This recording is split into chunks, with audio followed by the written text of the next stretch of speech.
The NBA Gambling Podcast on the Sports Gambling Podcast Network is brought to you by Hall of Fame Bets, the sports betting research platform for parlays, player props, and game lines. Download the Hall of Fame Bets app or visit HOFBets.com. Use code SGPN to get 50% off your first month to start making smarter bets today.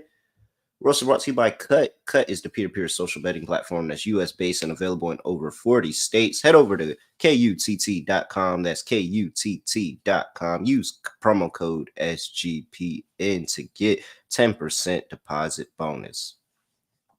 We're also brought to you by the SGPN merch store, store.sportsgamblingpodcast.com for that merch store. 15% off everything when you use promo code PLAYOFFS. Yes, sir.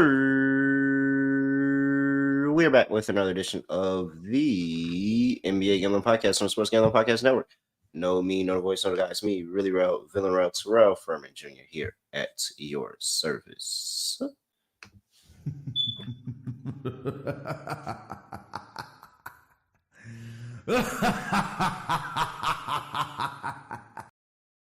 And well, wasn't really a good day yesterday.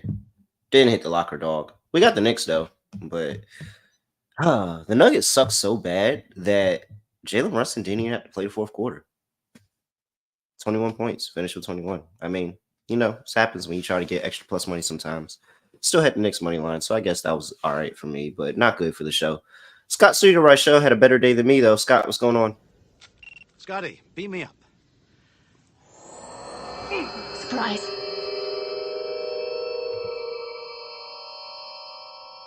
I had a better day than you? That's news to me. I didn't hit the locker dog either. That's news to me.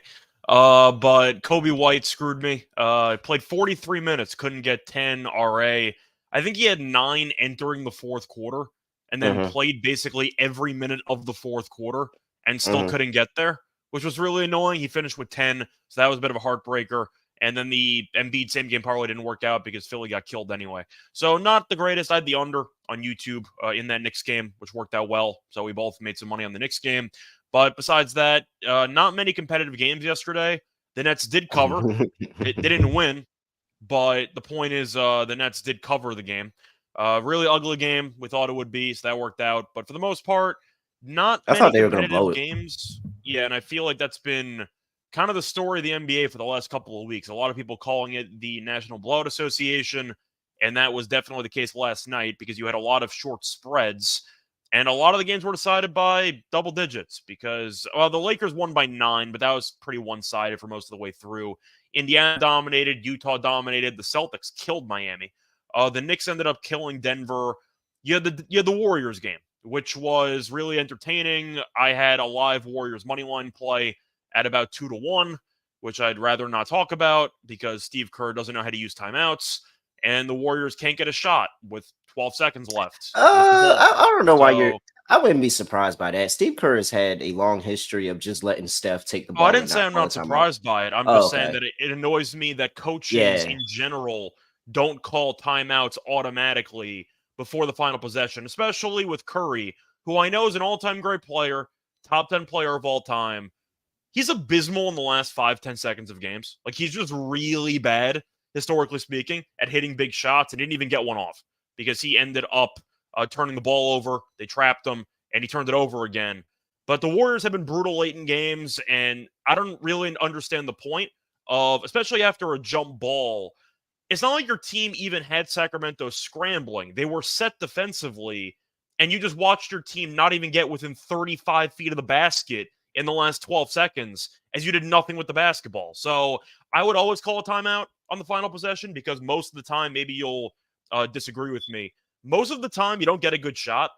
Just simply put, the star player kind of ball hogs it and takes a fadeaway jumper. That's usually how it goes. I would do that for everybody except Steph Curry. That's literally when Steph has a bad shot, it's a good shot for Steph. So I'm like, you know what? Except in the last 10 seconds of games. Historically speaking, he's a really bad clutch shooter in the last 10 seconds of games on go-ahead shot attempts. So I'm going to hold Curry accountable for that. I do think, once again, Kerr or one of the players should have called timeout. The real story of the game, though, is the I fact feel that like Harrison I Barnes feel dropped like 30. I feel like you've been historically. I don't care what the situation is. I don't care what's going on. I want my best player taking the last shot at games. I feel like that's been your I can stance agree at with all that, but times. I do think having him take a bad shot because you refuse to design a potential better shot seems like a lazy approach to me. At some point, you got to realize that the defense might be set, but if we're completely lost Okay. offensively, which Golden State was, they had nothing in that last 12 seconds. You should probably call a timeout. It was smart to double Steph. Yes, I agree with Aaron, but they were lost. Harrison Barnes drops 39 on you in your own building. Nah, Really? Harrison Barnes is a fan of the show. He's Yeah, been I know. shitting on He's you, he's been Scott. he's been He's been going shitting crazy. on you. Like he's Yeah, giving he's you been going 30 crazy back-to-back lately. games after you've been But talking shit. Like yeah, well, I've been talking shit about him for like 3 months. So I mean, to be fair, I re-upped it, and then he decided I that's went what I'm too saying. far. He just Yeah, he tapped in. We've gotten a lot of new listeners recently, Scott. He tapped in, he heard the fuck you was saying, and he said, all right, bet. Like I'm dropping these 230 pieces on his head. And you can't say all, nothing. all I'm gonna say about Golden State is that Draymond hit 0 shots from the floor. He had 5 free throws, so he didn't basically do anything in the game offensively. And Clay defensively, I mean, I've called him washed before, but when you are getting ISO'd in the post by Harrison Barnes in the final 4 minutes of regulation, and a Barnes is cooking you so badly, you get switched off of him in the final 4 minutes of the game, Clay might have to retire. Like, you're getting cooked in the post by Harrison Barnes so badly, they switch you with Kuminga. Like, no, it's over for Clay. It's over. Shout out to That's all I'm going to Jonathan say. Kuminga, by the But way. yeah, Talking about Kuminga was great Harrison Barnes. last night. It's amazing He what was happens great the when past Kerr two actually gives him games. minutes. He was great the past 2 games. Yeah, he was I great, think but I'm he's just saying defensively, Clay couldn't even guard Harrison Barnes in the low post. Like, no, it's over for Clay. I think he's hitting like some 70% of his shots in the last 2 games. Like he's Yeah, absolutely insane. Kerr Shout out to finally Jonathan gave him Kuminga. minutes. Took him about 4 months, but he's finally giving Kuminga minutes. Need to put a do-rag on or something on that head though. Yeah, Ever since he cut his hair, I be so Yeah. weak. Like he looked like a kid. He looked like a kid. Well, he is a kid, but like he looked like a Kuminga was kid. great. He did have the turnover or block, whatever you want to call it, on the second to last possession with like 16 seconds left. They tried to get him a touch in the low block. Mhm. I thought it was an interesting play call. They tried to go quickly. He had a look. He just kind of fumbled the ball. So that kind of happens. But yeah, Kuminga's been good. Besides that, there was a Corey Joseph sighting. I forgot he was on the team. He actually played some minutes. Golden State, it felt like all night long, just couldn't get the big rebound. Even on the Sabonis dunk to the rim, Sacramento missed a couple of threes. Herter tried to hand the game over on a platter. Bricked a wide open 3, missed 2 free throws. He tried to hand the game over, and Golden State couldn't rebound. That's really just the story of the game in crunch time. And at the end of the day, good win for Sacramento. Terrible loss for Golden State. But I'm not surprised because Golden State's been really bad in crunch time all year long. Yeah, I get why Kevin Herter's out there. He spaces the floor for De'Aaron Fox, gives them another shooter, but like, oh no, man. Oh It no, gave me man. serious I mean, he bubble had 12 Danny. and 10. Like, let me not give him Yeah. too much shit. He had 12 and 10. Like, but I don't know. That last shot reminded me of Danny Green in the bubble against Miami. In like the last game Miami won in game Yeah, 5 man. when he was Kevin wide Huerter. open and like it wasn't even close to going in. That was Herter in the last 2 minutes. This of is that a game. very anti-Kevin Herter podcast. Like a very I'm just anti-Kevin honest. Huerter Now his podcast. stats were fine, but if you're gonna brick a wide open 3 and you're gonna brick 2 free throws in the last minute and you're known as a It's like it kind of took away. It took away everything you did for the game. Yeah, because he tried to hand it over. I'm just gonna be honest. Everyone knows that what you do is examine under a magnifying glass in the final couple minutes of the fourth quarter, which is why a lot of people are low on Steph because historically speaking, once again, he's been really bad hitting go-ahead shots his entire career. So people hold that against him because those shots mean more. Herter was fine for his role for about 45 minutes. It all went south after that, but the first 45 minutes were okay. I never And really Barnes was agreed great. with the. Barnes carried the team.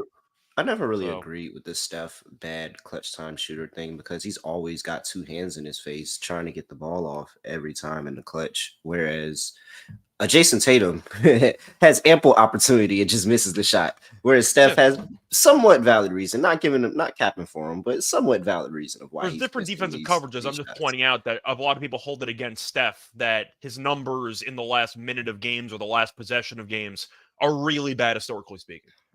And that's a fair, if you just go by the stats, that's fair. I know you could add context or double teaming and stuff like that, but people think he's top 5 of all time.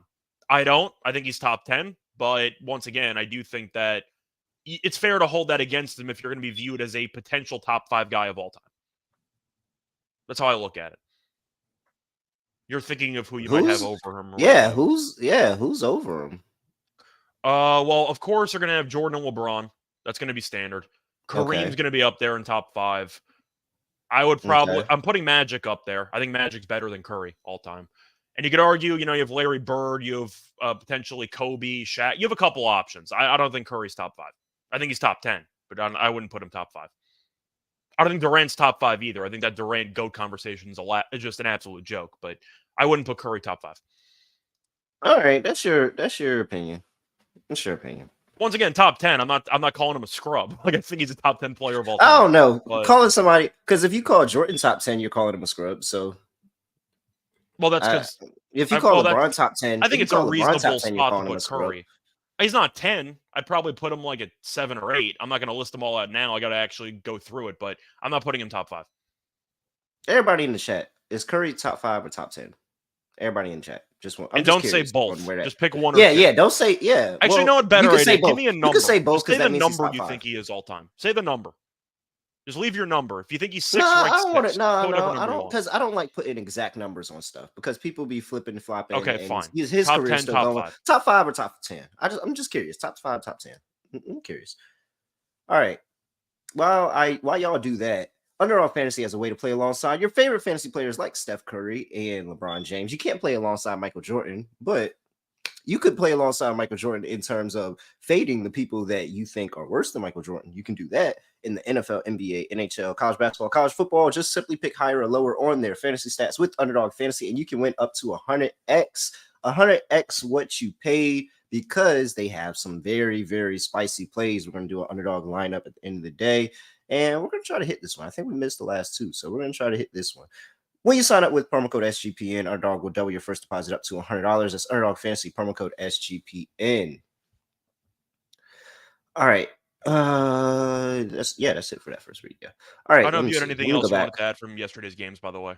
I mentioned the Warriors game. I don't know if you want to talk about the Celtics game or any of the other games, but it was a bunch of blowouts. So we talked about it all in the front. I just wanted to look at. Are you planning? Will's got him top 10. Daniel's got him top 10. Jake's got him top 5. Eric freaking sucks. He did exactly what we said don't do. Eric, go back and put another answer. 5 to 7 is the worst. Eric and Trevino, Adam Trevino. Both of y'all go back and put another answer. You literally did what we said not to do.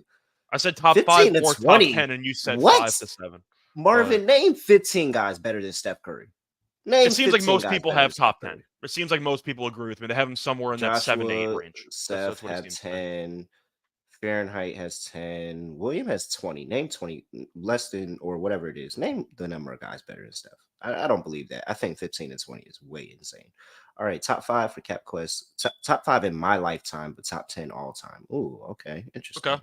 I mean, I agree with that answer. That's probably the same. He should have 2 less rings if it wasn't for Durant's weakest move of all time. I don't think he would have 2 less. He might have 1 less. I think they would have got one of those. I think LeBron definitely would have got one, but I think that would have been more interesting of a back and forth. And they would have done something else if they didn't get Durant. They still would have had caps. Yeah, they still would have made a move. Like, that's what I'm saying. I think they would have got 1 more, not 2 more, though. I agree there. Okay. I'm really interested in these answers because I thought he was locked and loaded number 5, but while you look that up, are you preparing your tickets for the parade? Top 10. Do you have the plane tickets for the Knicks parade? I'm not going to wait. Oh, well, if the Knicks ever did win an NBA championship, I actually would go to the parade because it's in June. So, good question. Very good question. Okay, we got a couple of 5s in there. I was wondering how you're feeling, though, about the Knicks. Wow. Kill Denver. We thought they would. How do you feel? We're going to get into the games in a second. I can't feel anything for the Knicks until I can see Julius Randle show up in a playoff series. I really can't feel anything because I know that Brunson's not going to be able to win multiple series by himself. He's going to need help. So until I know Julius Randle can show up in a playoff series, then I'd be excited. If Julius Randle was doing this in the playoffs, I would be excited, and I'd be up here telling you all that the Knicks are a year away or possibly a dark horse for an NBA championship. Unfortunately, I know this story all too well. Julius Randle has this great regular season. He becomes an all-star. He does all this stuff. Then we get in the playoffs, and he acts like a little bitch. So not feeding into the Knicks right now. It was a good win, though. Congratulations to them. All right, Dallas Mavericks on the road going to play the Atlanta Hawks. Mavericks open up -1. They are currently -2.5 now. 244.5 is the total injury report here for these two teams that we have for the Dallas Mavericks. Kyrie Irving is questionable with a thumb injury. Maxi Kleber is probable. Dwight Powell is out. For the Atlanta Hawks, Trae Young questionable with that concussion. That is actually an upgrade for him. This looks like the first time he may actually play in the game. Clint Capella is questionable. Wesley Matthews is questionable. Bruno Fernando is questionable. DeAndre Hunter's out. If Clint Capella plays, over under 18.5 rebounds. Under, because they started switching the minutes. Okonkwo's gotten more run recently. They're starting to pivot more to a youth movement. So under. So we're backing Okongwu on the rebounds today. I am. I like Okongwu either way in this matchup. If you look at the minute distribution for the last week or so, Okongwu's gotten a lot of run, and I think it makes sense because I don't think Capella's washed, but I've been kind of calling him out for. Yeah, I've been calling Capella out for a couple of months at this point. Just watching him play, I don't think he's the same guy he used to be. He has no offensive talent. We know that. He never has. But it just seems like even defensively he hasn't been as impactful. And maybe it's because Atlanta gives up a bunch of free three-pointers every game. But I do think, once again, you're looking at a defense that's not any good for both sides. Dallas no-showed the game against Boston. Then they showed up for a half, or not even a half, for a quarter and a half against Phoenix. I don't know what the hell happened there. They gave up a 58-24 run in the middle of that game. And Phoenix went from basically down 15 to up 30 span of about a quarter and a half. So, yeah, I'm not a fan of either of these teams at all. They're pretty similar if you think about it. They have one player who's the best player. Trae will never be as good as Luka. It's not even close. Luka's a better player than Trae can ever dream to be. But I do think defensively, the supporting cast is terrible on both sides. Kyrie's been banged up, so you can argue if he comes back, then Dallas actually has a certain gear. Trae's supposed to come back, but we know this team sucks with him anyway. I guess I'm leaning Dallas. We know that anytime that Luka and Trae face off against each other, it's a little chippy. You get a little bit of a draft rivalry moment there, so it might be a competitive game. But I am going to lean to Dallas in the spot. Hoping Kyrie plays, but I think they have a certain upside to them that Atlanta just doesn't have. And I think DeJounte is going to get traded. It's a matter of time. Psychologically, I wonder how that's impacting Trae and DeJounte together on the same team, in the same starting five. I'm going to lean to Dallas. I just think they're the better team. Aaron asked, is Trae top 5 worst hair? He's top 3 worst hair.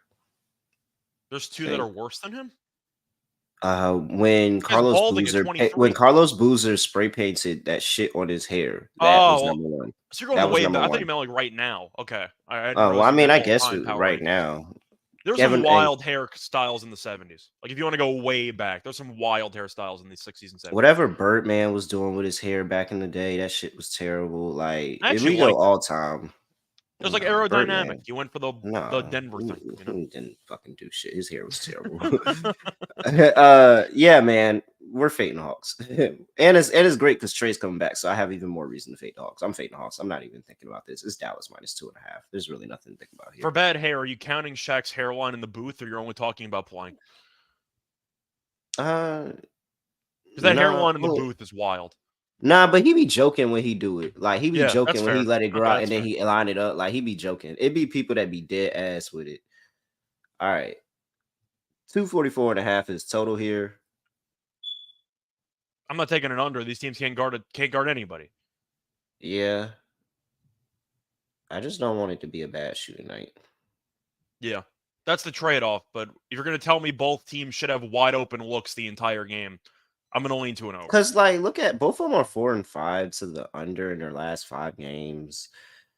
Like, this is a really high total. Because I know it's going to be a lot of shots. It's going to be a lot of jump shooting and shots that take place. I just don't want it to be a bad shooting night and this go under.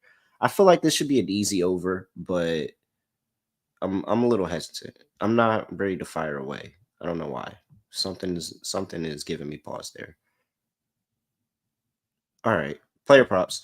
Like I said, Clint Capella plays. I'm just going to back Clint Capella on boards. I don't think that.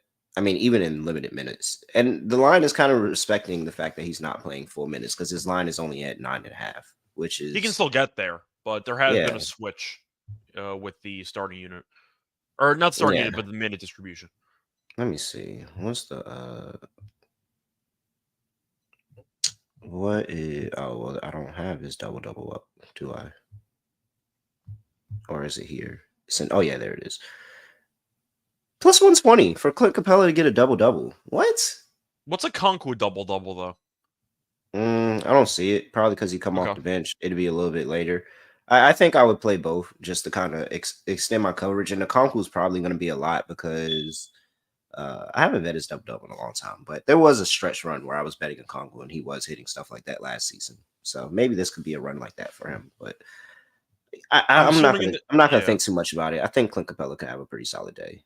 I'm assuming in this matchup though, with Trey most likely against Luka, we're just going to assume they're going to try to kill each other, whether it's draft rivalry or not. Or are they just going to try to kill each other?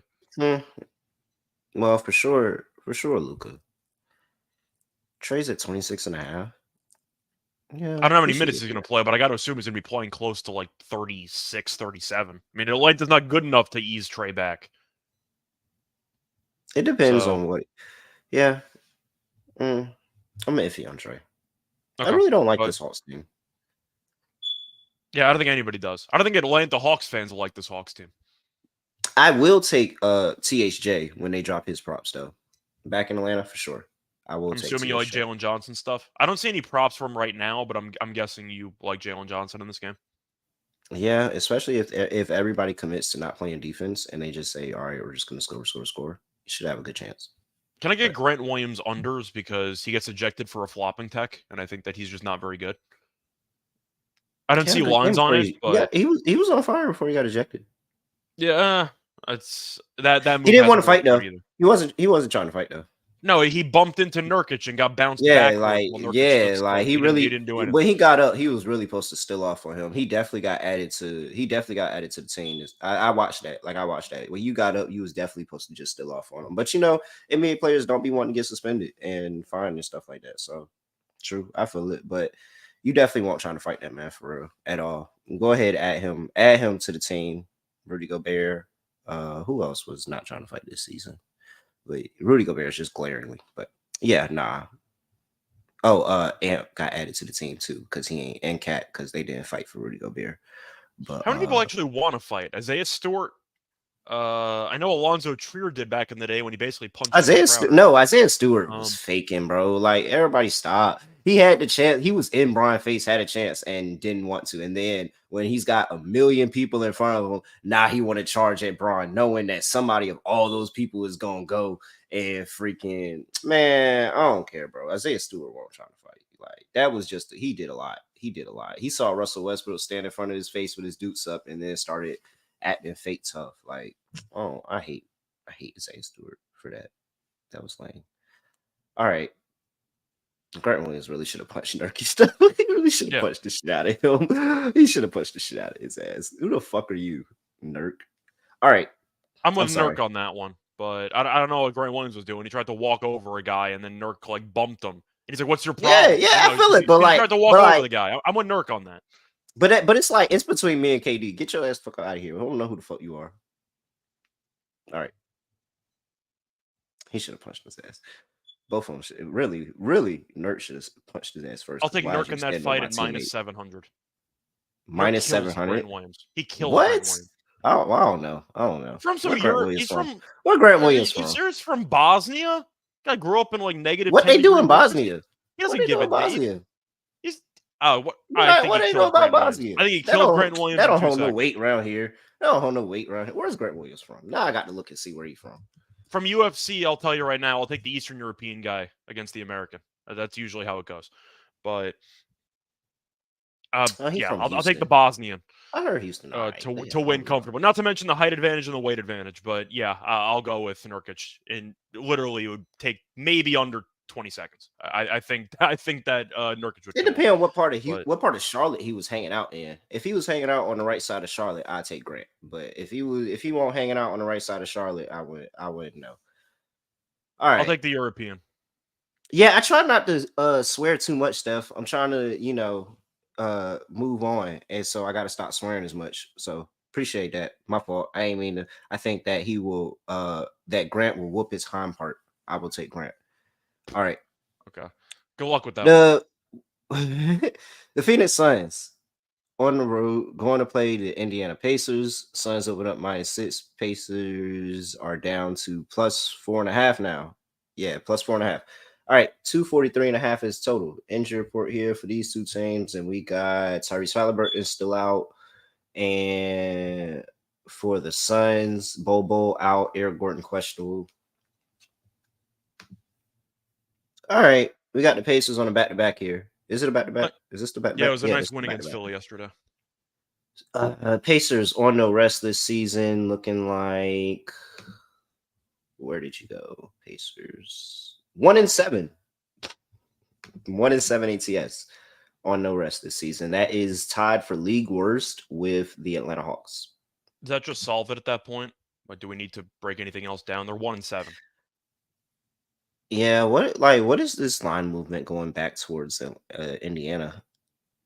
I feel like It's that either happened because yesterday. yeah, I was gonna say maybe it's an overreaction because they killed Philly and Halliburton didn't play in that game, but not. I don't see anybody in the injury report for Phoenix. I don't see Booker or Durant or No, Beal. they're not. So I'm like, who is scoring? I mean, not scoring, but who is stopping these guys? Unless the Suns just stop themselves. Like, who is stopping them? Can I Seriously. just go back to the well and take the Suns to win when they're down 15? Can we just keep Yeah. recycling this over and over again? I mean, Yeah. I'm going to go with Phoenix. I mean, they've won, what is it, 6 straight, 7 straight? They've been in great form. Indiana had a great game yesterday. I didn't think they would be able to handle Embiid, and they did a good job of kind of dealing with Embiid and letting everybody else do nothing. So that was kind of their game plan, which worked out. But I'm going to lean to Phoenix. They're one of the hottest teams in the league right now. I'm not going to go against them. You mentioned Indiana's back-to-back numbers, ATS. That's good enough for me. I'll lean to Phoenix. Yeah. This is, I really don't know why this is going backwards. Is this reverse line movement?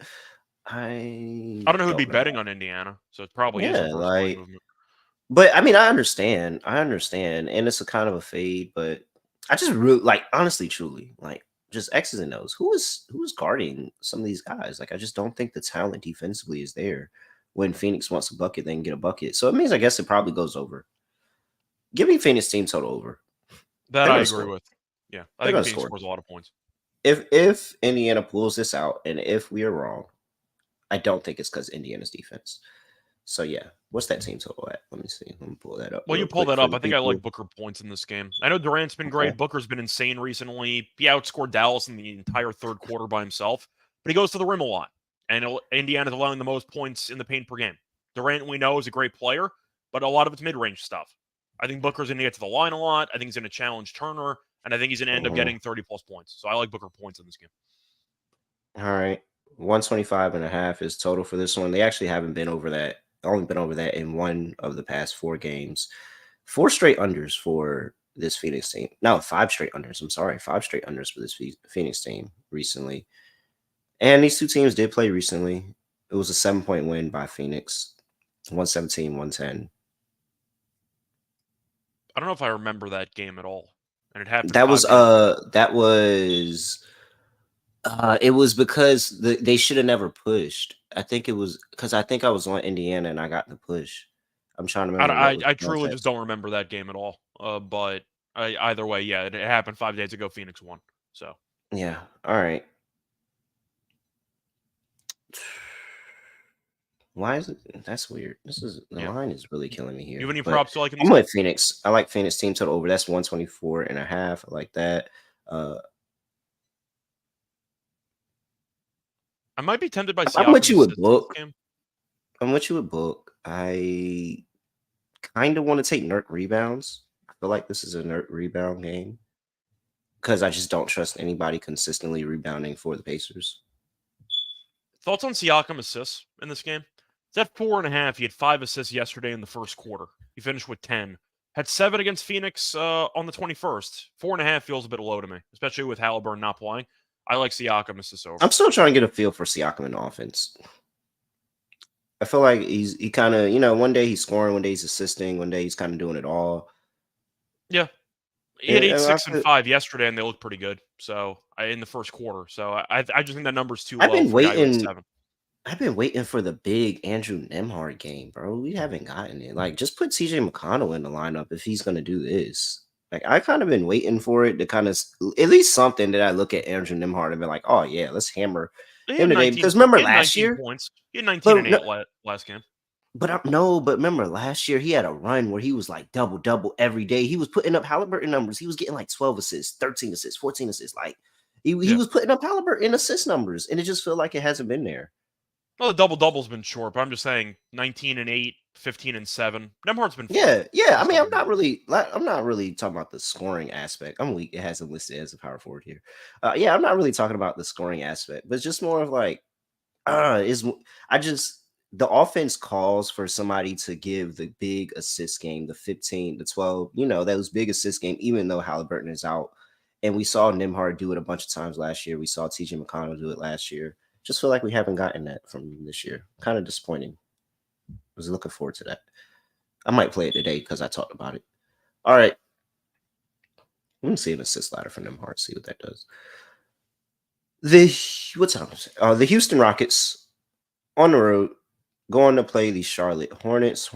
Rockets opened up -5, currently -5.5. 223.5 is total here. Injury report for these two teams, and I got Jabari Smith Jr. not on the injury report. Deshaun Tate questionable. Reggie Bullock questionable. Tari Eason out. Victor Oladipo, I think he's still in Boston. For the Charlotte Hornets, Kyle Lowry not playing. I don't even think he's going to play. I think they're just going to buy him out or make another trade or something like that. No Gordon Hayward, no Mark Williams. Everybody else good to go.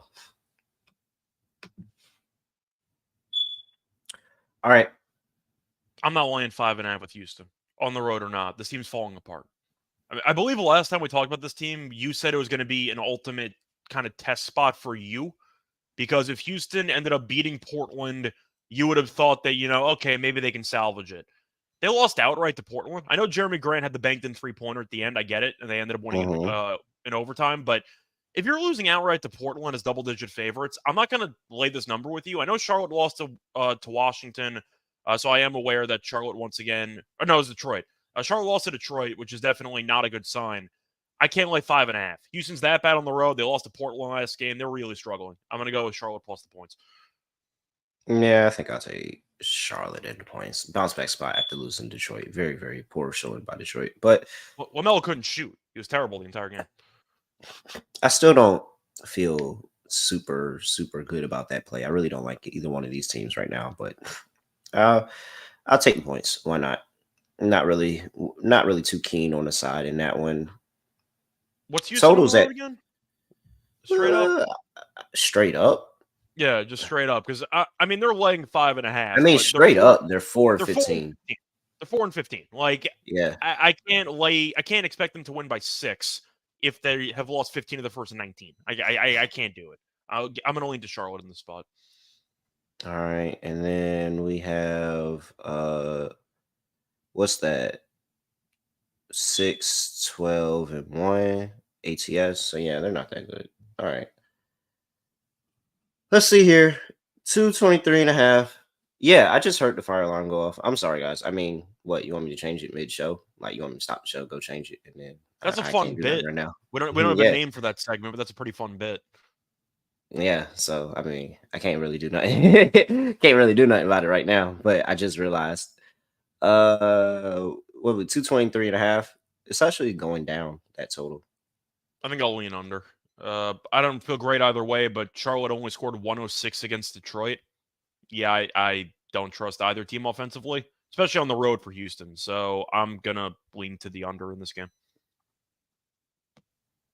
Yeah, I don't really feel good about that one.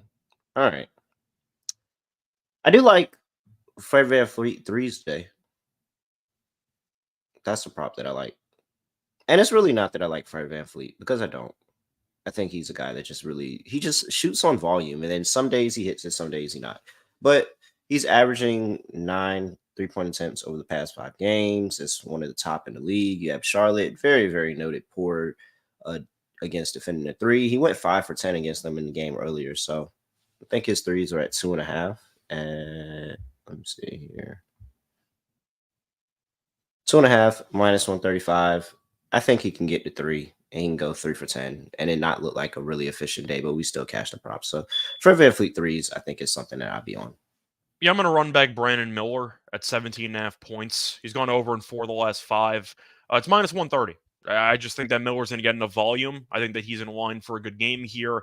I'm also tempted by Nick Richards. I like his rebounds in this game, mostly because of the fact that Houston single-handedly revived DeAndre Ayton's entire career, which is almost impossible to do because he was no-showing every game, and then I think Ayton walked into, what was it, like 19 and 19 or something? Like, they gave up so many rebounds. Richards is at 8.5. That line's too low to me. Houston can't rebound the ball. Once again, if Ayton of all people is going to give you like 19 rebounds, I'm going to take the opposing center. Give me Richards over 8.5 rebounds. Yeah, I like it. I think that's a good play. All right.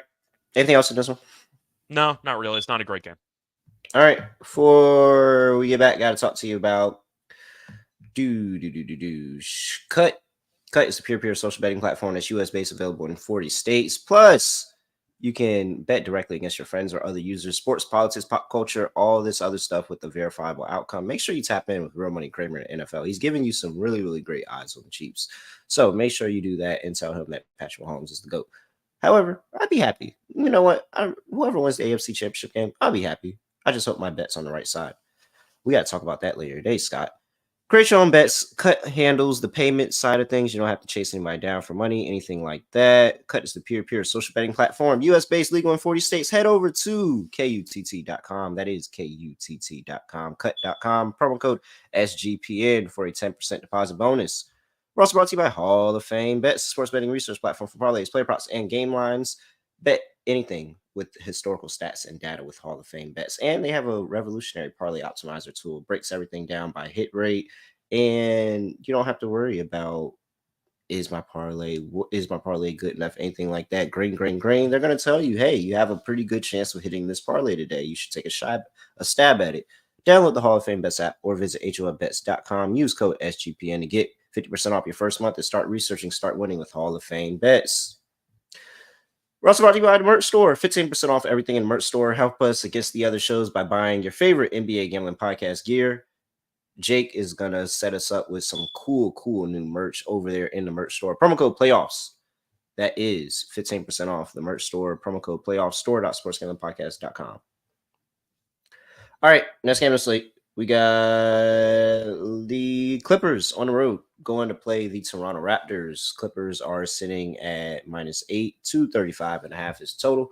Injury report here for these two teams. And we got Paul George not on the injury report. Zubac's not playing, as we know. We have no Emmanuel Quickly for the Raptors and no Jakob Poeltl for the Raptors. But it looks like Jakob Poeltl's slowly working his way back. That was an upgrade. He was doubtful. Now he's just now ruled officially out. So, Scott, -8. What are you doing here? The Clippers, we know, have been really good recently. Toronto is not. Clippers, though, not a good road team. They're only 9-10 straight up on the road, so a lot of their success has been just based on their home games. Having said that, Toronto, I've said before, they're a fun but a bad team. They lost by 8 to Memphis. They kind of got killed in that game. And Memphis was, of course, they've been competitive lately, but they're still missing a lot of guys. Knicks beat them by 26. They lost Chicago at home by 6. They're just not a very good team. Just simply put, I'm going to lean to the Clippers. I just think that they have too much talent. I think that the Raptors are going to struggle, especially considering the fact that Quickly is not playing in this game. So you're probably looking at Schroeder assists if you are tempted by anything. Maybe RJ Barrett points if you like the volume. But Quickly is one of their better players. So I can't back Toronto here. I got to go with the Clippers. Which I'm assuming you're going to agree with. Yeah. It's really tough backing. I really don't like laying points with the Clippers on the road. Just a Ty Lue thing, but this Clippers team's been playing a lot better this season, and they honestly do look like one of the teams that can compete in the West. And this Toronto team, I'm not really certain. Like, they're bad. I think, like you said, they're fun. They're fun, and without Emmanuel Quickly, I think that's going to do a little bit to for the scoring on this team. I think they're going to struggle to score. So Clippers may not have to do that much to be able to cover this line. They may only have to put up 110 or something like that, 110 to cover this with these. So I'll take the Clippers here, -8. 235.5 is total. I like a Clippers team total over. I think I would go that route. I don't know if because I'm not certain if I trust Toronto to score. Could they score? Possibly, but I really don't know how I feel. Let me look at what the Clippers doing defensively. I mean, the first meeting landed 246, but Quickly not being there is going to hurt offensively because we know Quickly is a better shooter than Schroeder is. So that's why it's a little bit tricky. I think I'm going to lean to the over, just hoping the Clippers get to 130, but I really don't have much for a total in this game. I'm not going to probably lay with the Clippers either, but I think that once again, with Quickly being out and Toronto already being bad, I just think the Clippers are probably going to be my lean. But all right, yeah, I think that's it. Player props. Jim Harden assist at 8.5. I'll take that. I had the double-double in their last meeting, and he got there. Yeah. I know Zubac absolutely dominated in that last meeting. I don't think he played much in the fourth quarter, but I know Zubac was great in that game. So as a result, I know that Zubac, of course, is out. Am I actually going to give out Mason Plumlee props? I might. I might actually give out some Mason Plumlee props because I think that Toronto, once again, just can't rebound the ball. They're trying to use Porter as their center who kind of shoots some threes, but that really has not worked out, just simply put. I mean, going through the numbers here, he's had less than 3 rebounds in 2 straight games, less than 5 rebounds in 5 straight games. I think it is a good spot for rebounds if you're looking at either Plumlee. Maybe if you want to go for a Harden triple-double, maybe you might have a sneaky spot there, but Toronto can't rebound, and I think that that's a good spot for Plumlee. So I like some type of rebounding with the Clippers in this game. You think Harden's jealous that Kawhi got a triple-double against the Lakers? You think Harden's jealous and he wants to get revenge on that? Kawhi got a triple-double. It's been a while. It's been a while. Yeah, it's been a while since I heard James Harden triple-double, I feel like. But once again, it's a game I'm probably passing on for the most part. Yeah, give me Kawhi rebounds minus at 6.5. I'll take Kawhi. Right. Dang it, I tried to. All right, it's fine.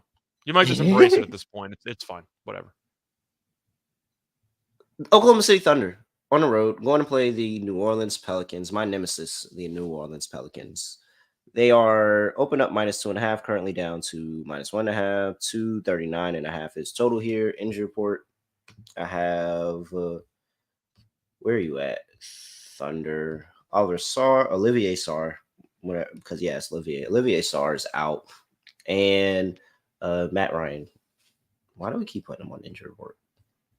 All right. By the way, is Sarr the brother of the upcoming number 1 pick? He is the brother. Okay. Yes, he is. I wasn't sure. Okay. I because you never know. You see the same last name and you can't tell. Like, oh yeah, no, it's him. It's him. Yeah, okay. Yeah, no, it's him. I think that's really crazy. Like he's definitely about to be the number 1 pick. Like the overseas 7-foot guys have something to say right now. I mean, I'm just not gonna. This Pelicans team really has been a thorn in my side, to be honest. I can't get them right, so I'm just gonna stick with what I always do: Shea and the Thunder. I'm gonna lean to the Pelicans in this one. I just think it's a bad matchup. I don't want to compare it to the Kings against the Pelicans. That's doing a disservice to the Thunder, but the Pelicans won the first meeting by 4.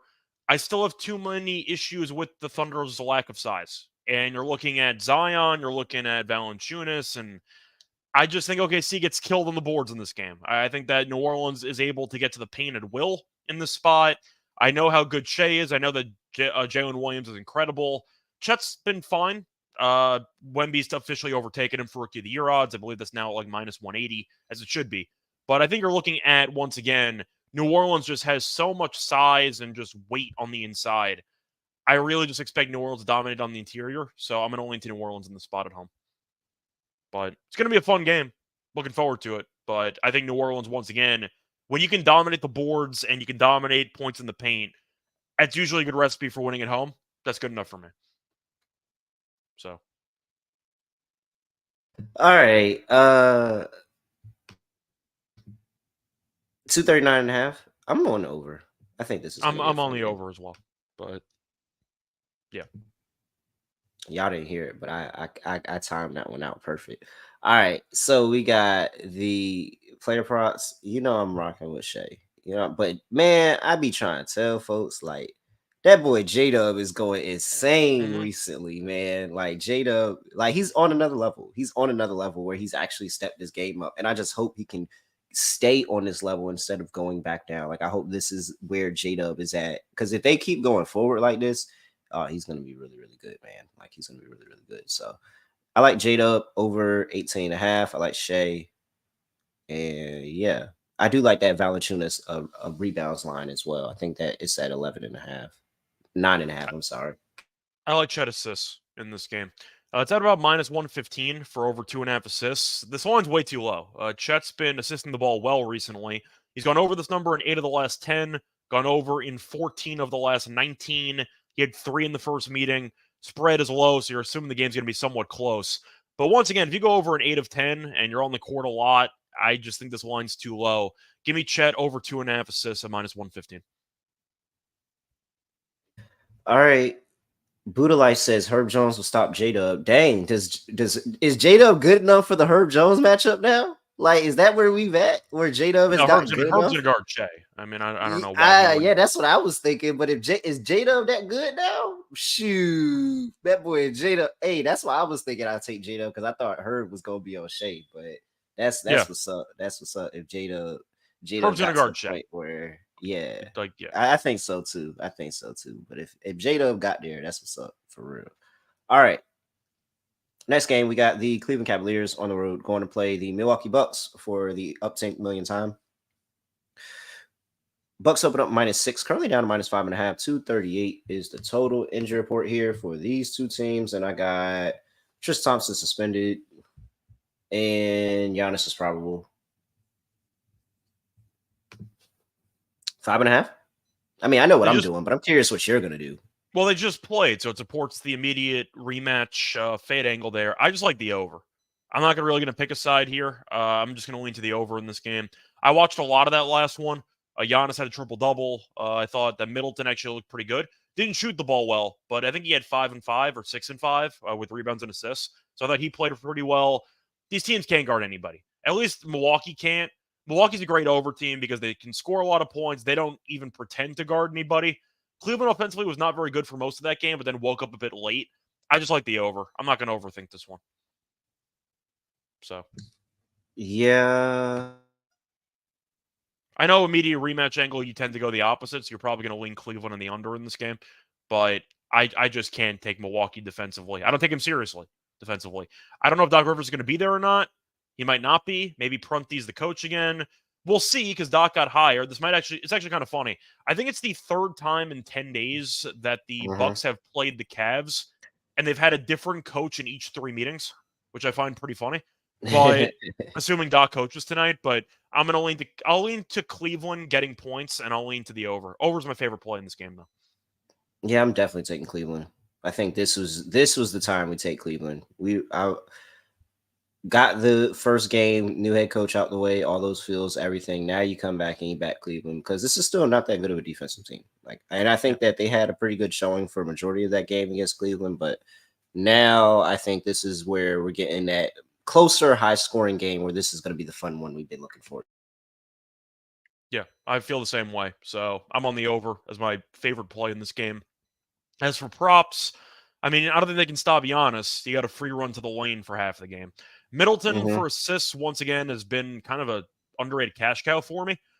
Just looking at the current numbers for Middleton. What's the assists at? Because that's done, once again, really well for me. Middleton assists, yeah. It's juiced to the under. So I did pick the right spot. It was 5.5, plus 120 on the under last time out. Yeah, I can't take it anymore. The line, unfortunately, has corrected itself, so I had a good run with that for a couple of games.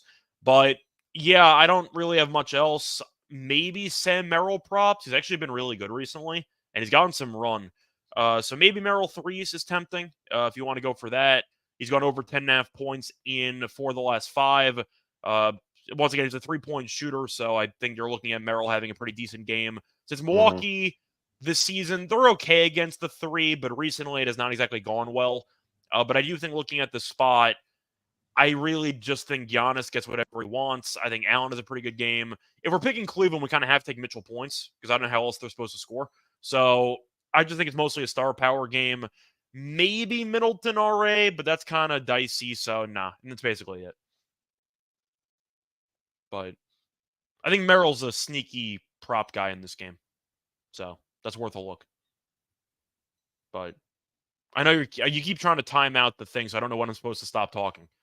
So I'm trying to like pace this out, but whatever. It's been oh damn it. You're gonna lose the war in this, so you might have to. You know, because I was really good. Like the last 3 times, I was really good about missing it, and then like I hit it at the exact same time that it went that time. But all right, so basically, prop wise, like that I like here. You was talking about the threes for Milwaukee. They've been all right, but recently not good. 26 in NBA past 5 games, giving up 42% from 3. I have Donovan Mitchell here, who is shooting the 3 at a high attempt percentage, one of the top percentages, well, not percentages, but one of the top attempts in the league. I like Donovan Mitchell here to have a really big game and try to get some get back. Plus, think about the spot for Donovan Mitchell today. Everybody, I get it's not a quote unquote snub because you still have the reserves. You can still make the all-star, but people want to be starters. Like you want to be starters. And so I think that he's like, yo, Dame comes over to the East, and now it's like fucking Dame is now the starting guard in the East. Like Dame, what? Not me no more. Like, yo, I think he's gonna get up a little bit for that. Like the fans didn't vote me. Dame came over. I'm playing better than Dame right now, and Dame gets to take over as the starting guard in the East. All right, bro.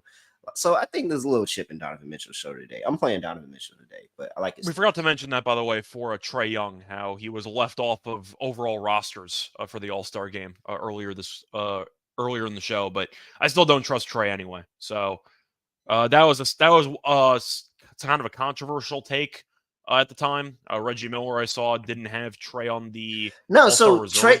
Trae's not controversial to everybody that plays basketball. Like everybody in the NBA does not vote for Trae for All-Star. I wouldn't vote for him.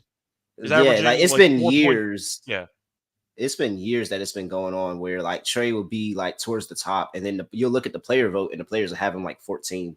Because who votes for the All-Star game? If fans contribute 50%, the only people voting are basically teenagers and kids because who cares about the All-Star game voting? So he's got highlights, but I wouldn't vote for Trae. But once again, going back to Mitchell, I don't think he should start either, but Mitchell's an alpha, so I can see him trying to use that as motivation for this game. He also shot the ball terribly from the foul line last game. I think he was like 1 for 4 from the foul line. So I don't mind Mitchell threes. He's been taking a lot of threes. All right. The Orlando Magic are on the road in Memphis to play the Memphis Grizzlies. Magic laying 5, open up at 5. They're now at 6. 212.5 is the total injury report here for the two teams. And we have for the Orlando Magic, Markelle Fultz is available. Jonathan Isaac is available. Gary Harris is out. For the Grizzlies, Luke Kennard is not on the injury report. Santi Aldama is questionable. No Desmond Bane, Jake LaRuvia, Marcus Smart, Derrick Rose, Brandon Carter, John Morant, Steven Adams. Scott. -6 with the Magic. It's trickier than you might think because Memphis has actually been feisty, despite not having much talent. I got to give, the coaching staff props. They could have just completely packed it in, but they've been competitive with the lack of talent on the roster. Orlando's been pretty underwhelming recently, but they're the better team. I like the under. I'm not going to compare it exactly to the Timberwolves Nets game yesterday, but I think this game's going to be disgusting. So I'm going to lean to the under as my main play in this game, but yeah, for the side, I'm kind of on the fence here. I think Orlando's more talented, but Memphis has played well as a team recently. Kind of the sum's better than the actual parts type of team. But I'm just going to go with the under. Give me an ugly game. One of these teams is not reaching 100, maybe both. So I'm going to lean to the under in the spot. Yeah, under's my best play. I'm gonna lay it with no, I don't know, because Memphis is really, really scrappy, and this is a team that they could shut down. It's because Orlando can't, like, ultimately what it is because Orlando can't score, and so looking at what they're doing in the past 5 games, they're scoring second worst in the league. Only team worse is the Miami Heat at 99.6. Orlando's scoring 103. Like, how do I expect you to win by margin and you can't put the ball in the basket? Like, I get how good defensively you may be, but this other team is pretty solid defensively too. I just can't trust you to win by margin if you don't put the ball in the basket. So as much as I really, really do like this Orlando Magic team, I can't get behind them. I'm going to take the 6 with the Memphis Grizzlies. I'm just excited about that the defensive backcourt masterclass combo between Markelle Fultz and Jalen Suggs is back in effect now. I'm looking forward to watching that backcourt play defense. Offensively, not so much, but defensively, that should be a very good unit. So, yeah. All right. This game's going to be ugly. Player props. I actually kind of like Fultz under PRA in this game. It's at 18.5, and he hasn't really been that close to going over recently. He's gone under in 9 straight, which is a good start. He's gone under in 14 of 20.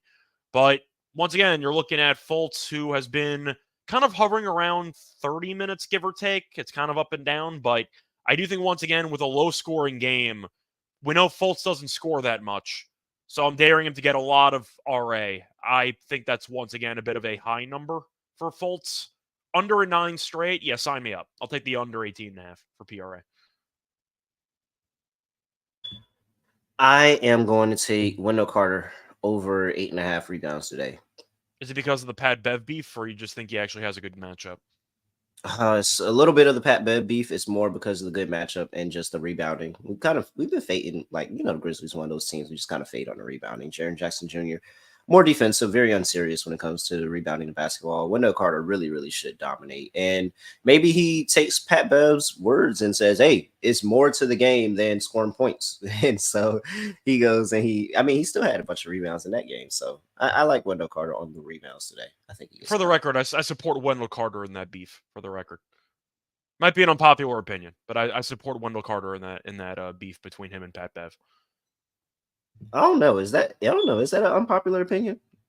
I think it probably is, because people are looking at Pat Bev going, well, he's right. Wendell Carter, losing record, all whatever. But Pat Bev talks so 25 much and 11. Like, that was a really, really good game. And 11, and Pat Bev's coming off the bench talking about how points don't matter because he has Embiid to carry his ass. Like, Pat Bev, I recognize what he does. He's an instigator. I get it. He talks so much trash for just being an average NBA player. Like, at best, I get that he's a locker room guy and there's some intensity there, and he's the play-in champion, if that means anything. It's because he's never won a damn thing in the league. Play-in champion, I mean, when you think of the biggest play of Pat Bev's career, you think of him jumping on the scorers table after winning the play-in game with Minnesota, and you think of him shoving Chris Paul in the back after Chris Paul kicked his ass in Game 6 of the Western Conference Finals. Those are the 2 plays I think of for Pat Bev's career. One was after the game was over. The other was a cheap shot where he just shoved Chris Paul in the back. It's the 2 things I think of for Pat Bev's career. That's it. I don't think Wendell Carter's that great, but I do think, once again, in this case, it's so much easier to talk trash when you have Embiid to carry you. It's so much easier to talk trash, and you don't have to do anything. So I'm with Wendell Carter in that beef, personally. But maybe it's an unpopular opinion. That's me. So we'll see. Am I missing something? Are those the 2 biggest plays of Pat Bev's career? Jumping on the scorer's table after the play-in game and shoving Chris Paul in the back? Those are basically the only 2 plays I think of. I'm sure there's a big defensive play somewhere in there somewhere. I think it is. Wow, I've been bad at that recently. I'm gonna have to think about it. I think he blocked LeBron one time, and the ball went off LeBron's fingertips. He blocked LeBron one time. That I remember. Nah, I agree. I think Pat Bev definitely thinks he's better than what he is, but I don't think he knows what he is, though. He's the instigator. He's going to push people's buttons. Like, I get it, but at some point, it's the same act over and over again. You're just not good enough to actually do that, in my opinion. But either way, Portland Trailblazers on the road going to play the San Antonio Spurs. Good call. He hurt Russell Westbrook. Good call. Oh, all right. That's a great call. It's a great call. Yeah, he banged into Westbrook's knee. That's a very good call. Yeah, good point. Dang, Pat Bev. Minus 3.5 for the Spurs. 229.5 is total here. Injury report for the Portland Trailblazers, and we've got Moses Brown injured, Shadia Sharp injured, Malcolm Brogdon questionable. Victor Wembanyama is not on the injury report. He's going to be playing today. Trey Jones questionable. That's pretty big. See if Trey Jones plays today. All right. San Antonio laying 3.5.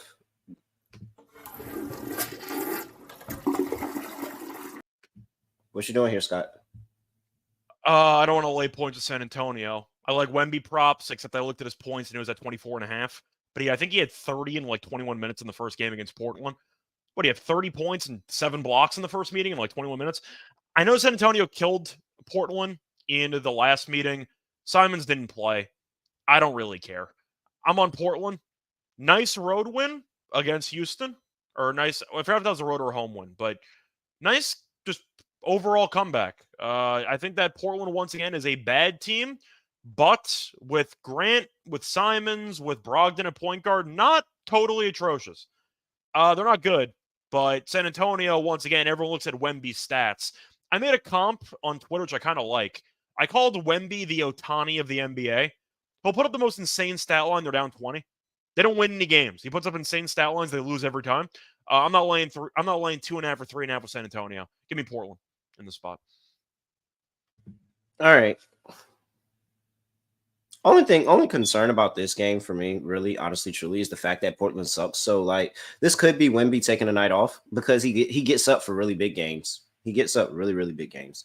But I like Wemby. No, he's looking at Ayton across from him. No, he's going to kill Ayton. I mean, come on. Ayton? I'm surprised that you took Portland. I'm actually considering locking Spurs. I'm just going to lead to Portland because I just think Portland's a better team. Just simply put. I think Portland's done. They've done all right, but I don't know, man. I don't know what they got for Vassell and Wemby today, and Keldon Johnson. We could throw Keldon Johnson in there. I don't know what they got for those three today. If those three get going, I think this is going to be ugly. And it's the back-to-back angle, so Wemby's playing today, not playing tomorrow. They're going to get up today. Yeah, I'm taking San Antonio minus 3.5. I might not lock it. I'm not going to lock it because locking San Antonio on the toilet bowl is kind of crazy. But I just watched Wemby talk trash to Chet, dropping like 20-something and change, tried to dunk on his head. And here's looking up the scoreboard, and they're down 30. Like, I understand Wemby's trying to put up some numbers and trying to, like, send it to Chet. You're down 30 points. Like, relax. Like, calm down a little bit. We get it. You were drafted. Yeah, I get it. It's rookie of the year thing. Like, calm down. Man, I'm going to say the same thing that Gilbert Arenas said. Like, Chet and Wemby, pretty comparable as players. Wemby's only 18. Yeah, what is he going to look like when he's 21? What is he going to look like when he's 21? Oh, no, like, the more you watch Wemby play and the fact that his minutes have been ramped up, I can see him, I don't want to say running the league, but he's going to easily be a top 10 player in the league in, like, 3 years. Like, I think that he's easily top 10.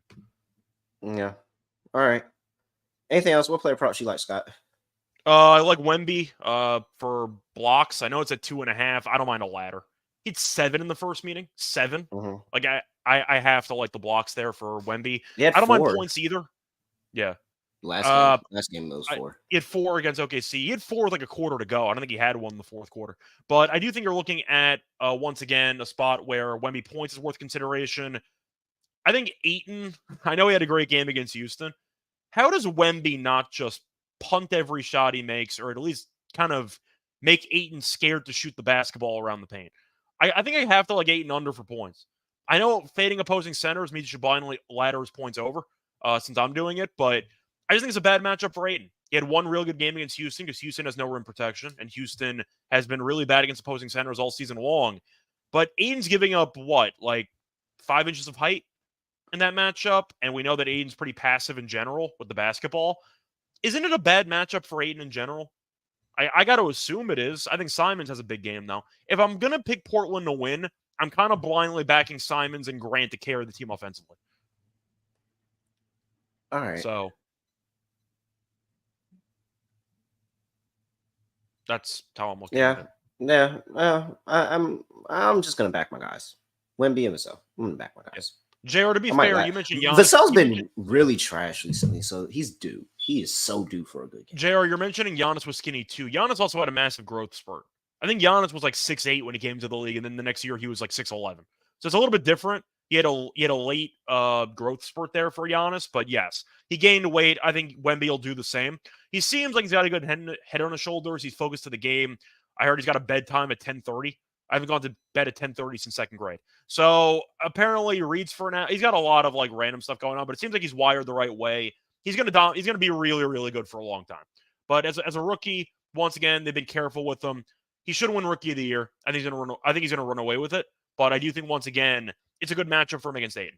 So there we go. I need a 30 piece today. I need a 30. All right. Let me see here. We have Lock Dog. Oh, Moonoff is asking for something. Oh, okay. I was wondering why I moved off of team. Yeah. All right. So lock, dog, underdog. For my lock.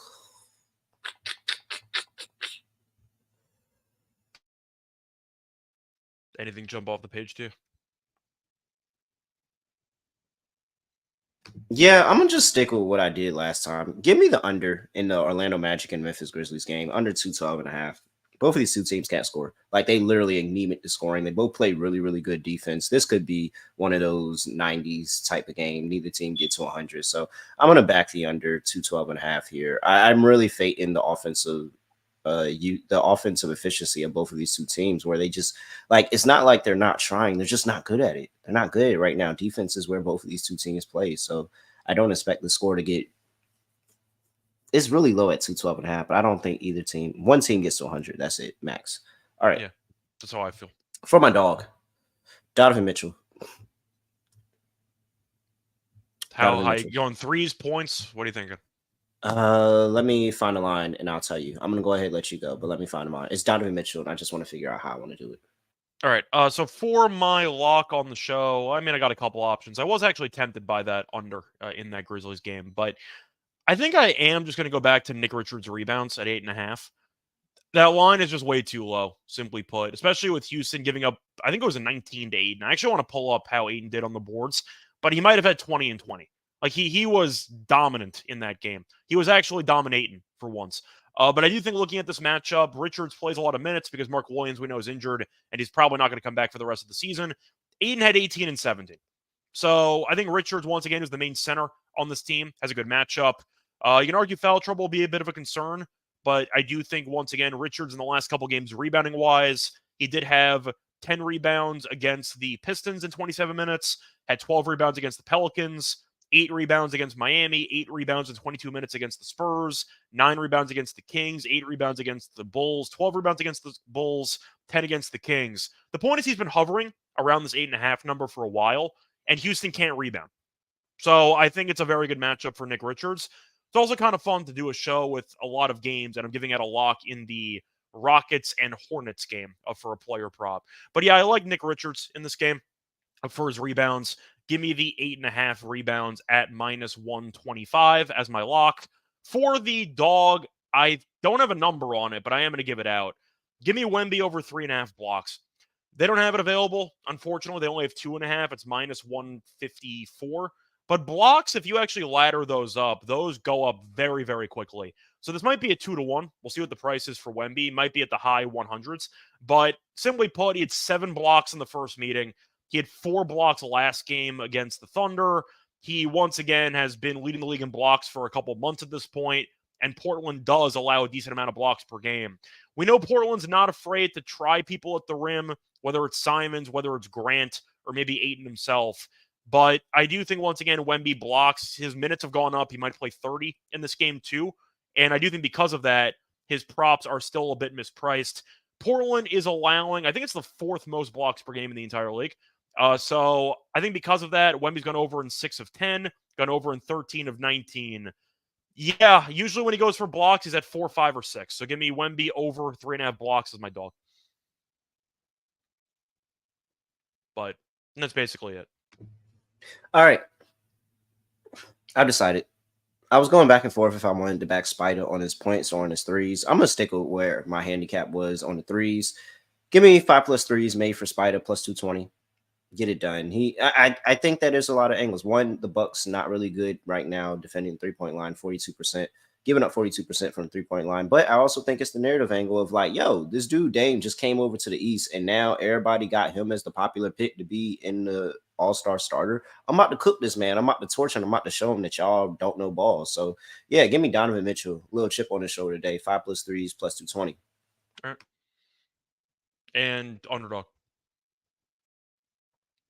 Underdog. You want to just run back regular Mitchell threes and Richards rebounds and, I don't know, maybe Wemby blocks? You want to just recycle the same thing?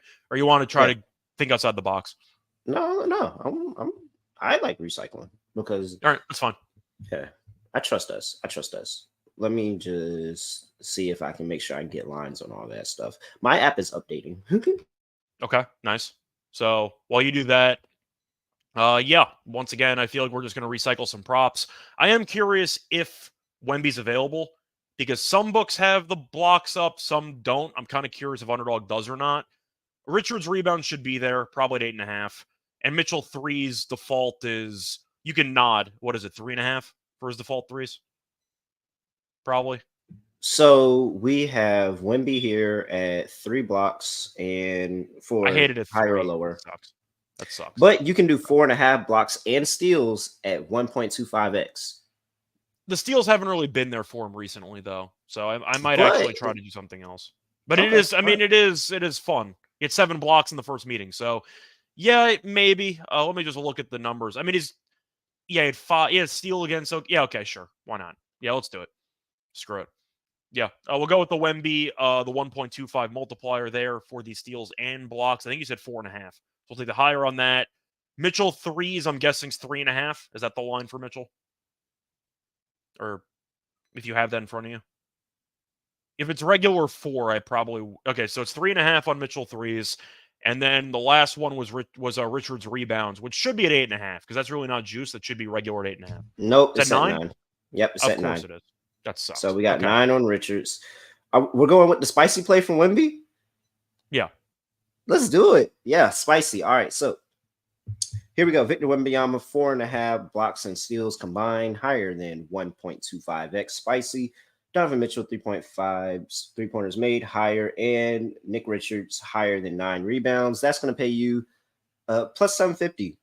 $100 gets you $750 in that underdog lineup. Make sure you use that promo code SGPN. And yeah, I think that's basically it. So, anything else for people before we get up out of here, Scott? Yes, after the show, we're going to reach out to Duracell for a sponsorship. So that's basically it. So yeah, we're back for the NFL later today. I got tennis in about 3 hours. I might do 2 episodes today. One for the women's final, one for the men's. So a lot of podcasts I'll be on. Have we hit a spicy play yet? Be honest. Yeah, I've hit Jokic on the spicy a couple times. Let me go. I mean, we Şengün double the other day. That was spicy, and he got there. Yeah. So spicy plays are actually, you gotta be strategic with them. And I would go more obscure. Like if it sounds easy, it probably doesn't hit. But like the more obscure ones hit because they're really not paying attention to those numbers. I think the demon devil plays whatever are a little bit. That's a little we don't talk about them here. We don't talk about no devils. I don't do no devils. I don't do no devils around here. No, spicy boys wait the last one. Wait Şengün double against Portland. Herb Edwards is hilarious, bro. I don't do no devils. All right. If for the 70 people on the stream, appreciate y'all for rocking with me. For everybody, I'm sorry about the smoke alarm. It happened right before the show. I would have stopped it if I knew it was happening before, but it happened literally when the show started. My bad. Other than that, I mean, I don't really have nothing else to say. Oh, make sure you give us a 5-star rating review. Need that. Make sure you buy some merch too. Can y'all buy some merch? Appreciate it. I'd appreciate that. If you want to show some support, you say thank you, all that good show, all that. Buy a piece of merch. Appreciate that. Other than that, I don't have anything else to say. Nothing else to do. No other way of ending podcast. Just gonna like this. We are out of here.